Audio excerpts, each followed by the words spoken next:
What a win, Coach. Appreciate it. For a man who I first met at a wrestling restaurant, Ilio DiPaolo's in Buffalo. That's right. What a great win here in Jacksonville. Thank you Congrats, so much. sir. I appreciate it. Thank you, sir. Well, wasn't expecting that one. But you know, I said. Wear it. Put it around that waist. Oh man! Put it around that waist. This game reminded me of the 2012 Peach Bowl against LSU. Kind of the craziness of it, and ironically, we got a belt in that game too. That's kind of weird. It's in my office, so you know. Listen, first of all, you know, just unbelievable game. You got to give Kentucky a ton of credit. It's one of those games that, you know, nobody really deserves to lose. I mean, just a lot of fight and heart on both sides.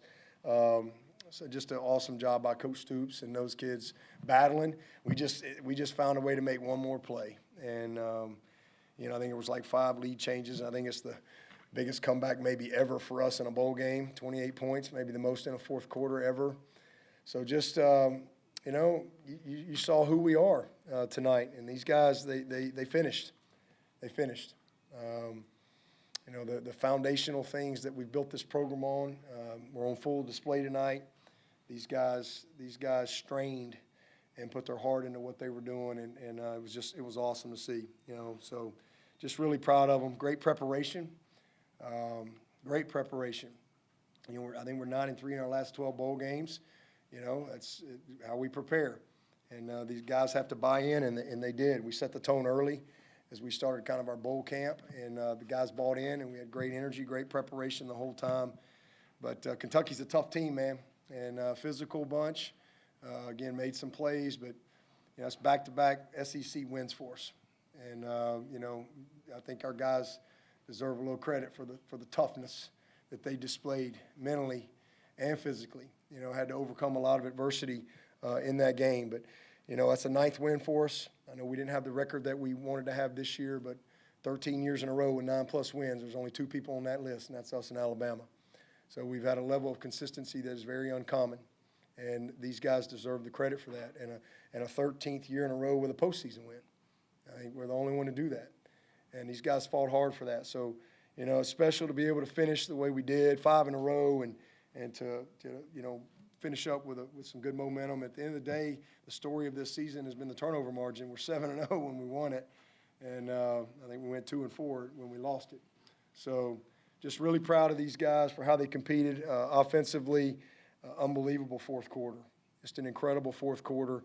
Klubnik, man, he had a heck of a game, but that last drive, 8 for 8, 71 yards, game-winning drive was something special. And then to be able to run it in from the 3, I mean, Moffitt was awesome. 4 touchdowns. That's a Clemson record, a bowl record here at the Gator Bowl. Man, he was awesome tonight. Will Shipley, 132 all-purpose yards, huge kick return, and we needed every inch of that kick return to get that field goal from Whites. I mean, unbelievable. All of our receivers made some big plays. Brenny was awesome. I think he tied a record for us, 9 catches. Adam Randall, you know, that's who he is. I mean, he's a yards after contact guy, and he made some really, really tough, gritty yards for us. Tyler Brown, Antonio came back and gave us 4 catches and kind of got some minutes in there. Stellato, 5 big grabs. So it was a complete effort by everyone involved, and you know, just nothing bigger than that last drive. Special teams, Swanson, 4 inside the 20. He's been awesome for us all year. And then, you know, I mean, you know, I don't know what to say about Whitesy. I mean, guy went 6 for 6 to finish this thing up, and including a 52-yarder that he kicked 52 and 1 inch. Was amazing. And what a way for that guy to finish up his career. Was voted captain, you know, by his teammates. So I'm really proud of those guys. But the big kick return by Shipley was huge. And even Jay Haynes in there at the end kind of giving us a good starting spot. But defensively, you know, 4 takeaways in the fourth quarter, 3 in a row. Just incredible. I mean, I don't know that I've been a part of, you know, that in a quarter like that. It's just awesome. And can be deflating because we get the turnover, then we go back and we turn it over. We get a quarterback hit, interception, but they go right back and get it again. 3 in a row. It was incredible. So just just a great game. A lot of great individual performances. Barrett Carter was awesome. T.J. Parker set a freshman record for TFLs. And, man, what can you say about those seniors? Xavier Thomas, kind of got it all started with that first turnover. Been very easy for Xavier Thomas and, Maskell, 2 6-year guys, and Tyler Davis, Putnam, and those guys to not play. Man, how awesome to see them finish. It was really special, and I'm really proud of, just what we just got to experience in that locker room. Very few people get to experience what I just experienced in that locker room. Very few people. And man, I never take it for granted. You don't want it to end. You don't want that moment to end because you got to start over and you got to go back to work. But it was special, and these guys know that. I mean, just an incredible moment with a group of people that have laid it on the line. And to finish this season, 5 wins in a row. Just really proud of these players. I mean, they've just been awesome. So appreciate our fans that showed up. Appreciate all the hospitality from the Tax Slayer Gator Bowl folks. It's been a great week here, and again, congratulations to Kentucky for just a heck of a hard-fought game and another great season for Coach Stoops. Sure, y'all gonna ask me about Will Shipley too. Will's, we'll do an MRI. I'm not sure if it'll be tomorrow or the next day, but we'll wait and see. But initial reports seem to be encouraging, but we'll you never know till you do the MRI. Any questions?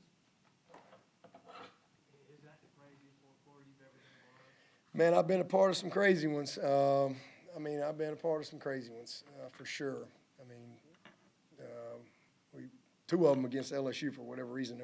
I was a coach at Alabama, and I think we were down 13 points with I don't know if it was like 1:40 or something, and we won the game in Baton Rouge. That was a crazy one. But the LSU game in the Peach Bowl, that was one that was wild. 4th and 16. So 3rd and 18 down there at the stretch, and just somehow we found a way to get it done. But yeah, I think was it 5 lead changes? I mean, it was just back and forth. I mean, and just some. I mean, we did some dumb stuff now. I mean, we did some. I mean, we had 4 guys out, and obviously we know we had 4 starters out on defense, and but guys, I mean, we had some cover 2, and we let a guy run right by us. I mean, on one of our best players. So we did some dumb stuff that we'll grow from and learn from. But man, and again, you hate to go through it, but the flip side of it, to see your offense have to go win the game, the defense has been there all year. And we wouldn't even had a chance today even though they gave up those big plays. If we hadn't got the takeaways, we'd have had no shot. But to see the offense go win it that way, that right there will be huge for the development of our guys, our quarterback, our linemen, our skill, everybody. The belief, the confidence, the grit, the heart, those things, man, great stuff happens when you got all that stuff in place. And a game like that, a win like that, a drive like that, will put a lot of wind in your sails. 20 years ago, I mentioned, talked to you after the NC State loss. 20 years ago, we made the finish that year, and 20 years later, we repeated kind of the finish part 2. And again, just what do you have to say about just the team coming together to find through so much adversity, injuries, the opt-outs, and just everything, the backs against the wall? I mean, what does that say? I mean, I know you've kind of touched on it so far, but what are your thoughts on just how the season finished up for this crew, for this team? Yeah, I mean, all I can say is that's just who we are. I mean, these guys have they love who they're with. They love where they're at. And, we talk about all the time, man, the foundation of this program is effort and attitude and belief, unshakable belief. And it's discipline, and it's mental and physical toughness. And, it's putting your heart into what you do. And again, it's believing no matter what. And they did that. I mean, they epitomized that. I mean, again, at 4-4 at a place like Clemson, it creates a lot of noise, a lot of narratives, a lot of doubt, leadership challenges, all those things. And, but these guys, they chose to continue to believe, chose to continue to kind of keep that windshield mentality, to just stay in the moment and to stay together. That's what they chose to do. That's the decision they made, and now to be here, because, I mean, it's very easy for them to buy into stuff, but they just kept working, and, man, these are the lessons that they carry with them for the rest of their life that come through this game of football. Dabo, as well as Cade has played at times this season, that last drive was another level. You'd probably agree that it looked like it was a faster, looser pace for him. And would you agree with that? And B, is that a pace that could be carried over into next season for a more frequent strategy, if you will? Yeah, well, I hope so. I mean, obviously we got to have a touchdown with 2 minutes to play, so we got to play as fast as we can. But there's no question that tempo is good for him. It really is. He plays when he gets in rhythm. He sees it, and I thought that we did a good job with that. And we had the 3 timeouts, and you're trying to. Unfortunately, we had to give up one on the grounding. But it was awesome. I mean, what a drive. Again, that's the type of game that a young quarterback, as a coach, it's painful when you have to go through those things, but that's how a young quarterback grows, for sure. I mean, he'll never forget that, and neither will anybody else, the players, the offensive line, and it just fuels him moving forward. But it was well orchestrated. Obviously, we didn't,